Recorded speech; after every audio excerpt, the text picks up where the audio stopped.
Aleluia. Gente, quem puder vir daqui ver a igreja. Até quero pedir a mídia depois para tirar uma foto. Aproveitar que vocês estão de pé. Que coisa linda. Quem está nos visitando, levanta a mão assim bem alto, bem alto. 1, 2, 3, 4, 5, 6, 7, 8, 9, 10, 11, 12, 13, 14, 15. Acho que tem até mais. Glória a Deus. Se você não levantou a mão, o pastor disse que você já é daqui, só que você ainda não sabe.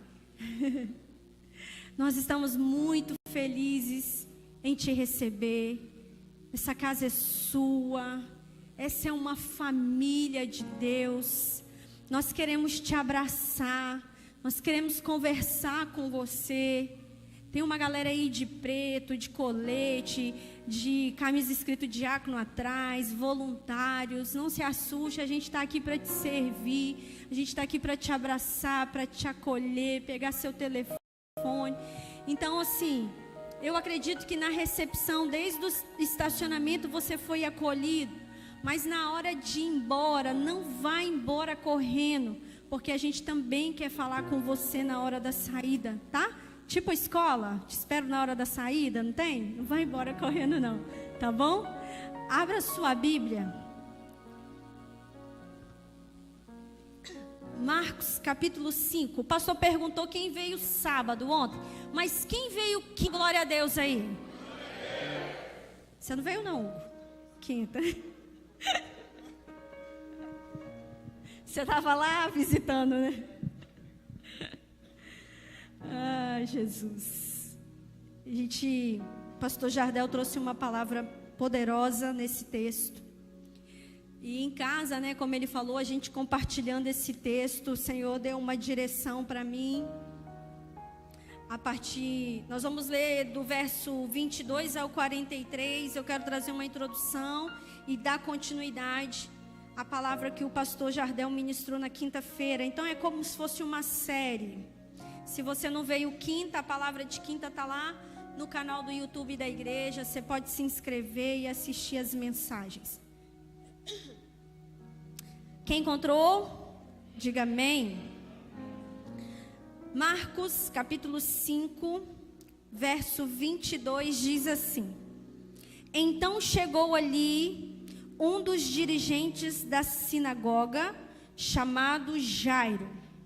Vendo Jesus, prostrou-se aos seus pés e lhe implorou insistentemente: Minha filhinha está morrendo. Venha, por favor, e imponha as mãos sobre ela, para que ela seja curada e viva, e que ela viva. E Jesus foi com ele. Uma grande multidão o seguia e o comprimia. E estava ali certa mulher que havia 12 anos sofrendo de uma hemorragia. Ela padeceu muito sobre os cuidados de vários médicos e gastou tudo o que ela tinha.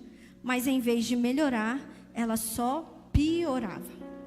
Quando ouviu falar de Jesus, chegou por trás dele. Quando essa mulher ouviu falar de Jesus, ela chegou por trás dele, no meio da multidão, e tocou em seu manto. Porque ela pensava, sabe quando a gente pensa para nós mesmos? Se eu somente tocar em seu manto, eu ficarei curada. Imediatamente cessou a sua hemorragia e ela sentiu em seu corpo que estava livre do seu sofrimento.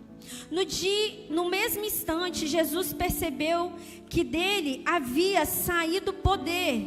Virou-se para a multidão e perguntou: Quem tocou em meu manto? Responderam os seus discípulos: Vês a multidão aglomerada ao teu redor e ainda perguntas: Quem tocou em mim? Mas Jesus continuou olhando ao seu redor para ver quem tinha feito aquilo. Então a mulher, sabendo o que lhe tinha acontecido, aproximou-se e prostrou-se aos seus pés. E tremendo de medo, contou-lhe toda a verdade. Então ele lhe disse: filha, a tua fé te curou. Vá em paz e fique livre do seu sofrimento. Enquanto Jesus ainda estava falando, chegaram algumas pessoas da casa de Jairo, o dirigente da sinagoga. Você se lembra dele? Nós começamos falando dele. Sua filha morreu, disseram eles. Não precisa mais incomodar o mestre. Não fazendo caso do que eles disseram, Jesus disse ao dirigente da sinagoga: não tenha medo, tão somente creia. E não deixou, preste atenção, e não deixou ninguém segui-lo, senão Pedro, Tiago e João, irmão de Tiago. Quando chegaram à casa do dirigente da sinagoga, Jesus viu naquela casa um alvoroço, com gente chorando e se lamentando em alta voz. Então ele entrou e lhes disse: por que todo esse alvoroço e lamento? A criança não está morta, ela dorme.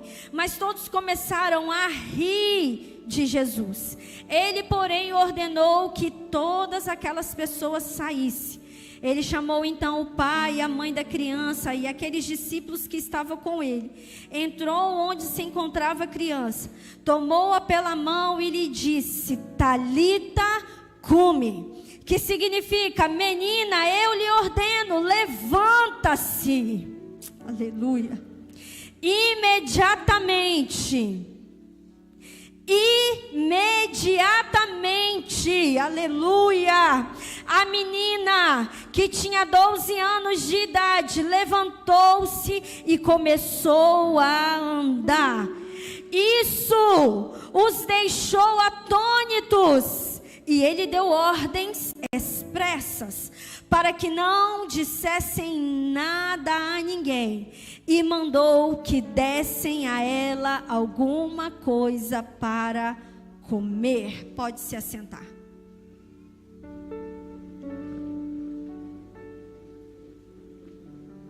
Amém, obrigada. Deixa eu te dizer uma coisa: o milagre, quem faz é Jesus, mas a manutenção do milagre é minha e sua. Jesus, ele realiza o milagre, é a parte dele, mas a manutenção do milagre cabe a mim e a você.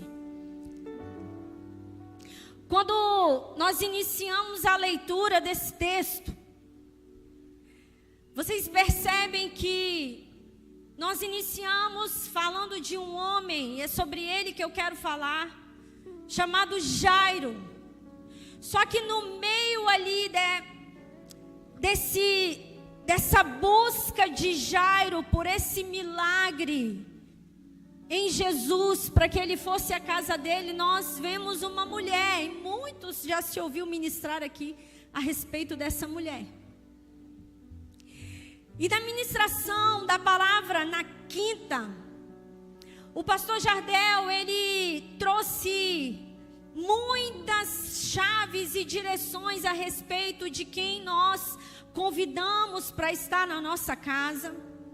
O pastor Jardel, ele falou a respeito daqueles que estão conosco para chorar, mas quando nós recebemos uma palavra, tem alguns que vão duvidar, vão rir. Foi o caso de Jairo. As pessoas que estavam na casa dele, quando Jesus entrou e falou: a menina está dormindo, as pessoas que estavam em pranto, chorando, começaram a rir, falando: está ficando doido, porque não acreditou no milagre. Então, se você estava aqui quinta, você aprendeu a respeito disso, mas eu preciso trazer uma introdução aqui a respeito do pai dessa menina, Jairo. A Bíblia diz que ele era um governante, ele era um principal. Para para a gente colocar nos nossos dias, para que tenha uma compreensão melhor, era como se ele fosse o pastor Eli, o pastor presidente da sinagoga.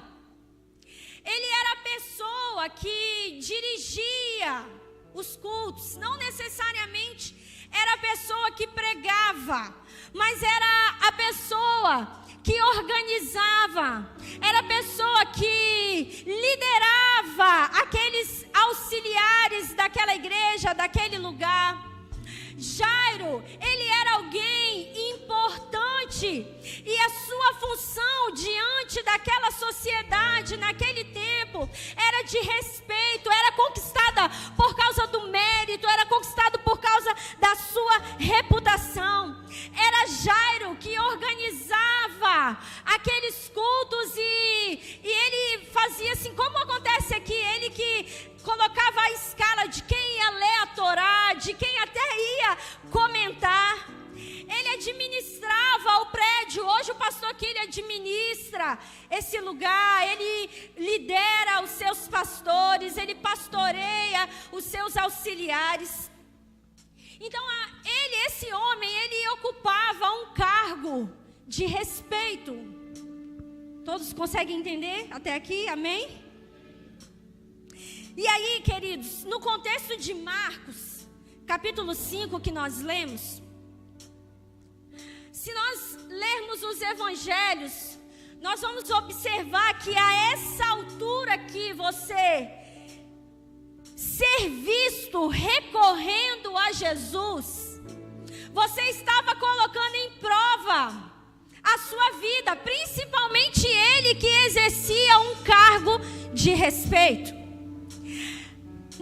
E no Evangelho de João, no contexto que Jesus está curando um cego de nascença, no verso 22 de João, capítulo 9, vai dizer assim: seus pais disseram isso porque tinham medo dos judeus, pois estes já haviam decidido que, se alguém confessasse que Jesus era o Cristo, seria expulso da sinagoga.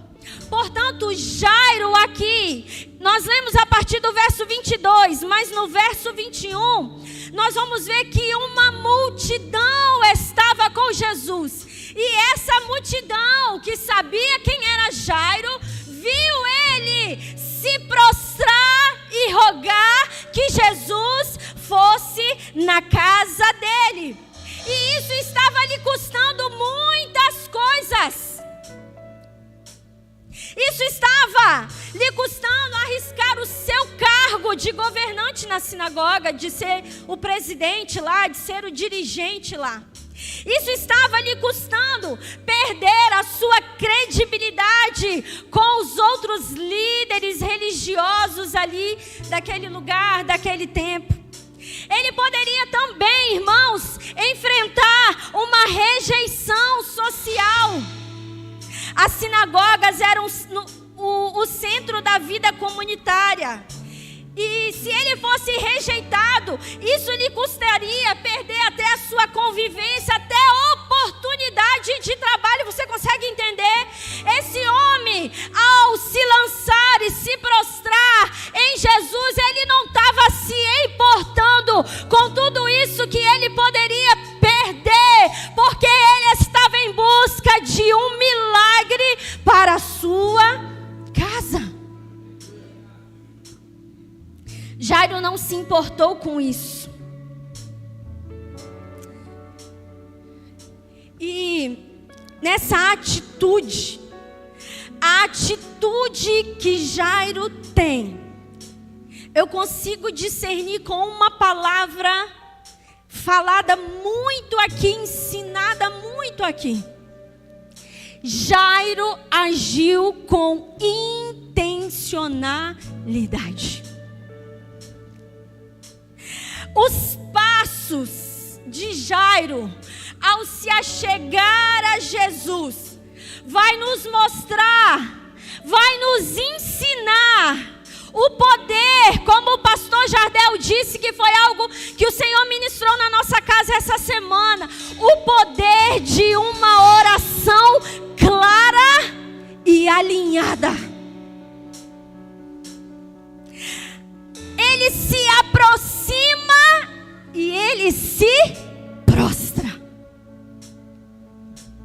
Quando ele se prostra, ele está revelando um ato de humilhação. Sabe qual é o nosso problema? Que nós nos achegamos de qualquer maneira diante do Senhor.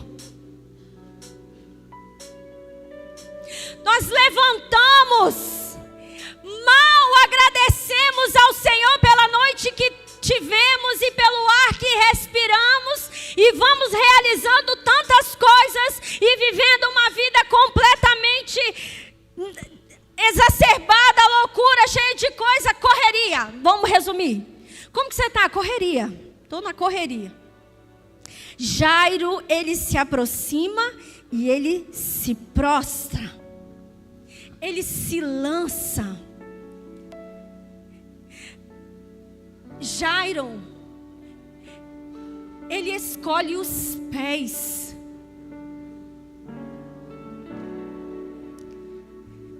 Queridos, naquele tempo, Jesus estava realizando muitos milagres.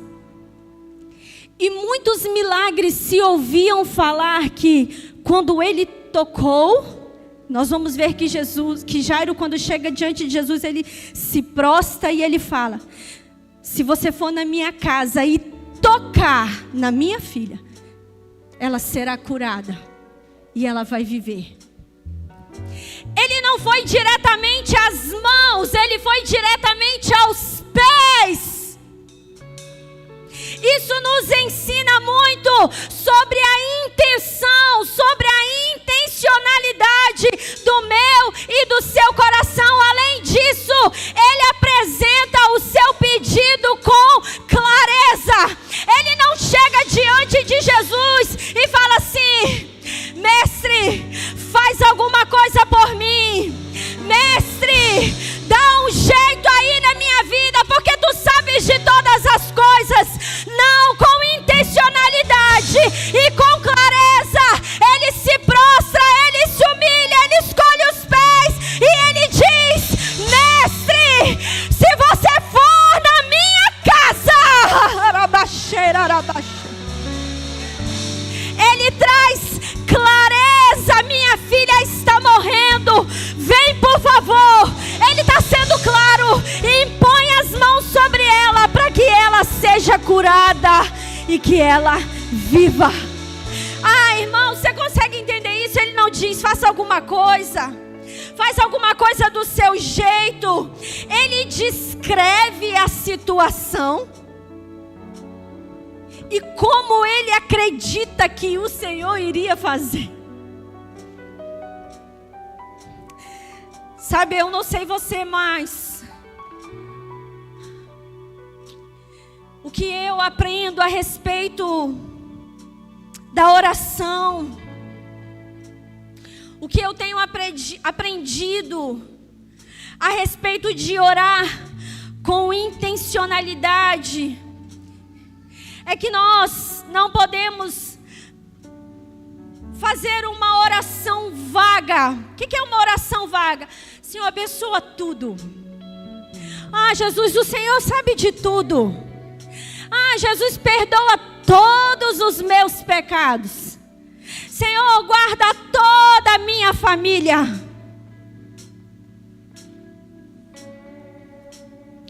E aí, essa semana eu falei: Jesus, eu não sei orar, mas eu vou aprender. Fui para o quarto. Irmãos, acho que no dia eu fui umas 5 vezes. Eu ia, dobrava o joelho, falava e voltava. Aí eu ia de novo, falava: Jesus, a sua palavra me garante isso. A sua palavra me diz isso. Eu quero isso, eu quero aquilo. Prendi com a Estela, lá na célula. Eu quero uma casa, eu quero essa televisão, eu quero isso aqui, eu quero desse jeito. Contou o testemunho da minha filha. A minha filha é assim, eu não aceito isso, eu quero aquilo. Falei: Jesus, eu preciso aprender a orar assim. Escute, uma oração clara. Uma oração clara nos ajuda a perceber a resposta de Deus. Porque quando nós oramos uma oração vaga, nós não conseguimos perceber o que Deus está fazendo. Mas quando com intencionalidade nos prostramos, reconhecemos a sua autoridade e dizemos: ei, Senhor, a minha casa precisa do Senhor, a minha família, o meu filho, a minha filha, a minha carteira de trabalho. Não, Senhor, é esse mês, é esse ano, é para agora. Arabaxeira, arabaçou.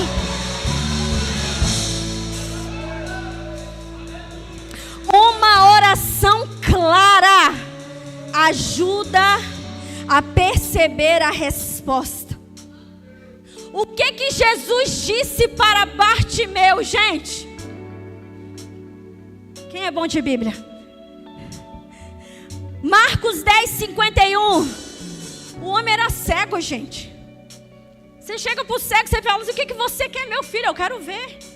Jesus chega para ele: o que você quer que eu lhe faça? E o cego respondeu: mestre, eu quero ver. Meu pai disse hoje assim, ele falou: eu quero uma bengala. Já pensou? Eu quero um cantinho para me ficar e terminar os meus dias. Jesus não precisava da resposta daquele cego. Ele não estava dando uma informação para Jesus. Acontece que quando nós somos claros, acontece que quando nós oramos com clareza, nós dizemos: isso alinha a minha e a sua fé, porque nós conseguimos discernir e ver a resposta de Deus para aquela oração. O que Jesus ensina aqui a esse cego, a mim e a você, não é que ele precisa de informação. Isso é para o nosso crescimento, para o crescimento da nossa fé. Gente, porque quando a gente ora sem foco, nós corremos o risco de não notarmos as respostas de Deus.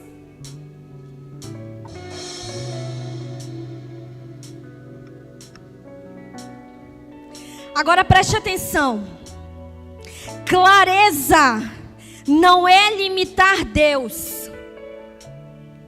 Tem que ser desse jeito. Clareza não é limitar Deus, é nos alinharmos com Deus. Filipenses 4:6 diz: sejam conhecidas diante de Deus as vossas petições. Quando oramos especificamente, nós ficamos abertos para nos ajustarmos ao pedido e à vontade de Deus sobre aquilo que nós pedimos. Você não vai botar Deus na parede, você tem que fazer. E aí, esse homem nos ensina esses passos de intencionalidade. Mas a Bíblia diz assim: e Jesus foi com ele. E no caminho, indo para a casa de Jairo, tinha uma grande multidão. Olha só, isso não está na Bíblia, mas eu acredito que aquela multidão, a Bíblia diz que a multidão comprimia Jesus. Eu acredito que aquela multidão, muitos ali queriam milagres e queriam ser tocados por Jesus. Aí no meio desse caminho aparece uma mulher que não é tocada, mas ela é quem toca. E aí ela vive algo que ninguém ainda tinha vivido. Ela toca e ela é curada. E aí no meio da multidão, e Jairo está ali. Ele chegou desesperado, suplicando: minha filha está doente. A filha ainda estava viva. Preste atenção no nível de fé.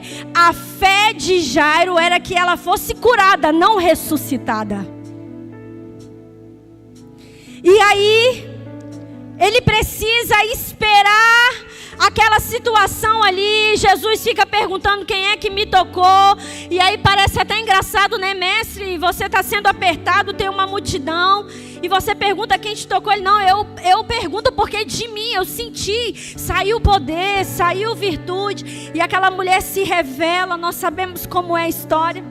E nesse cenário, chegam pessoas à casa de Jairo com a notícia: olha, não incomoda mais ele, não incomode mais o mestre, pois a sua filha já morreu. E aqui nós temos um parente. Será que nós estamos preparados para chegar diante de Deus com um pedido, com um clamor, com uma oração clara, com intencionalidade, e ver pessoas que chegaram depois de nós sendo atendidas primeiro que nós? Porque eu creio que Jairo já conhecia aquela mulher, porque a Bíblia diz que ela tinha 12 anos que ela estava doente. Eu acredito que ela era influente, porque a Bíblia diz que ela tinha gastado tudo com os médicos. Então naquela cidade, eu penso que todo mundo sabia da história dela, sabia quem ela era. Agora você vê um homem importante tendo que esperar, tendo chegado primeiro. E aí quando eles trazem aquela notícia, Jesus olha para ele e fala bem assim: não tenha medo, apenas creia. E aí, a partir daqui, preste atenção, a partir daqui, Jesus seleciona alguns que vai com ele.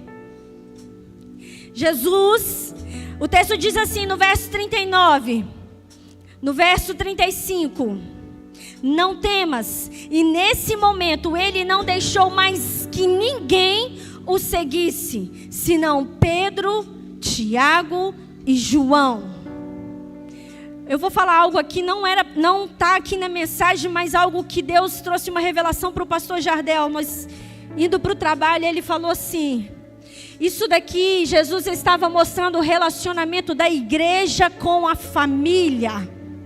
Quando a sua família está na igreja, tem milagre, irmãos. Jesus, ele trouxe os seus discípulos para seguir para onde? Para uma casa alinhada com Jesus, com a igreja do Senhor. Tem milagres. Quando Jesus chega na casa de Jairo, tem um alvoroço, tem gente desesperada, tem gente descabelada, tem gente chorando, tem gente se lamentando em alta voz. Mas Jesus, quando ele entra naquele ambiente, ele libera uma palavra que para aqueles que estavam na casa parecia loucura. Foi isso que ele fez com você. Quando ele te tirou da pornografia, quando ele te tirou das drogas, parece loucura, mas não é. Parece que está morto, mas não está. Ele fala bem assim: por que esse alvoroço todo? Porque está todo mundo chorando. A menina não está morta, ela dorme. O que é que Jesus faz? Põe todo mundo para fora. Quem você está colocando dentro da sua casa? Pergunta para você nessa noite. Quem você está permitindo dentro da sua casa? Para quem você está compartilhando palavras? Quem estava aqui ontem viu loucura o que foi falado aqui. Loucura. Se eu contar para algumas pessoas aí, vão você? Duvido. Só acredito vendo. Pois vai ver, minha filha.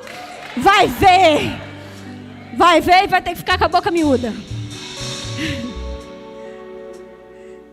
E aí, Jesus, ele chega, ele põe todo mundo para fora. E ele libera uma palavra. Ele deixou o pai, a mãe, os discípulos, a igreja e a família. Ele foi até o quarto onde estava a criança. Ele pegou ela pela mão e lhe disse: Talita, cumi. Que significa: menina, eu te ordeno, levanta-se. Erga a sua mão. Eu quero profetizar sobre a sua vida. Porque o Jesus que eu prego hoje, Ele não morreu. Ele está vivo. Ele vive. E Ele está aqui. Se tem algo que parece morto na sua vida, Ele libera essa palavra para você. Talita, cumi. Levanta-se. Levanta-se. Levanta-se. Oh, Jesus.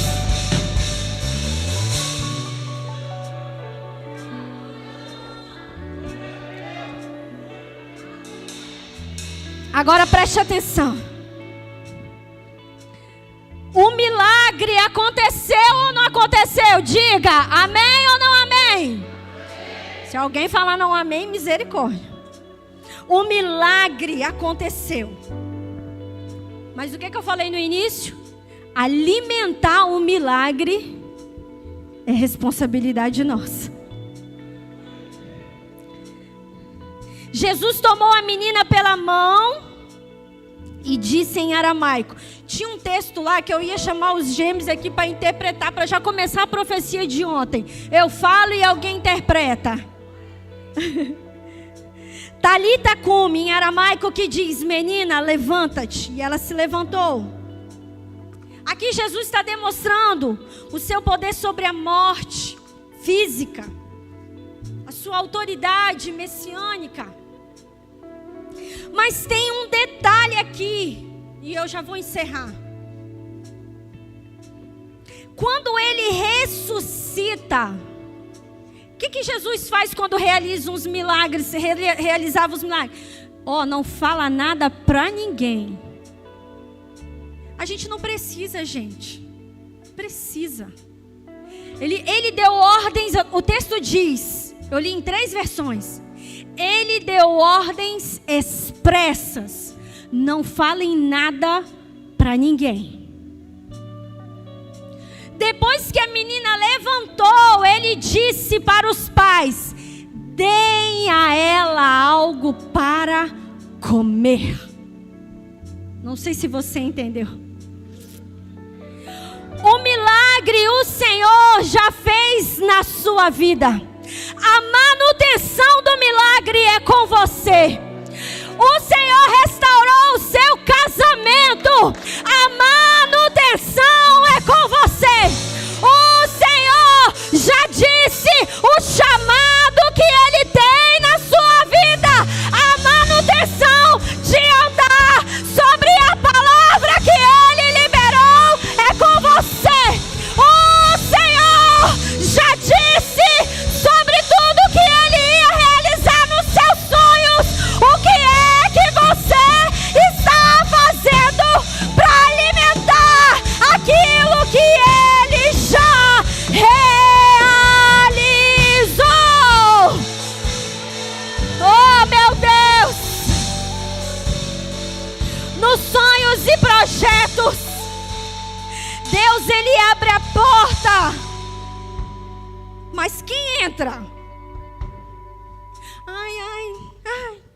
Será que é para mim? Ai, gente, para com isso. Ai, será que não vão achar que eu estou querendo me aparecer? Deixa achar.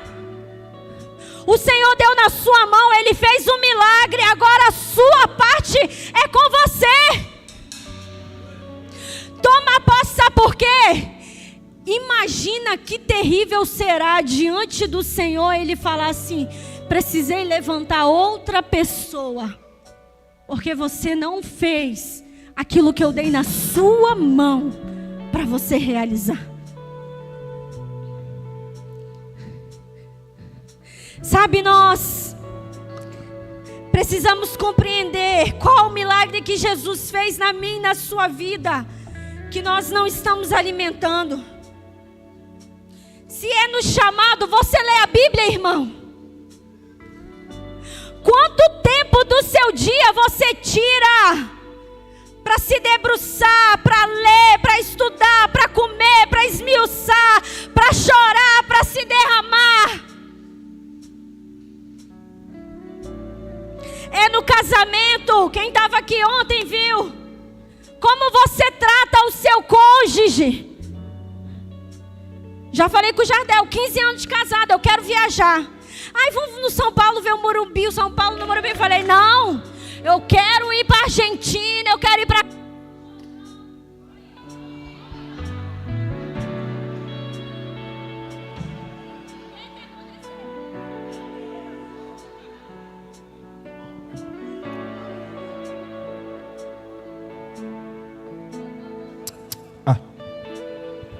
Você está amarrado, diabo.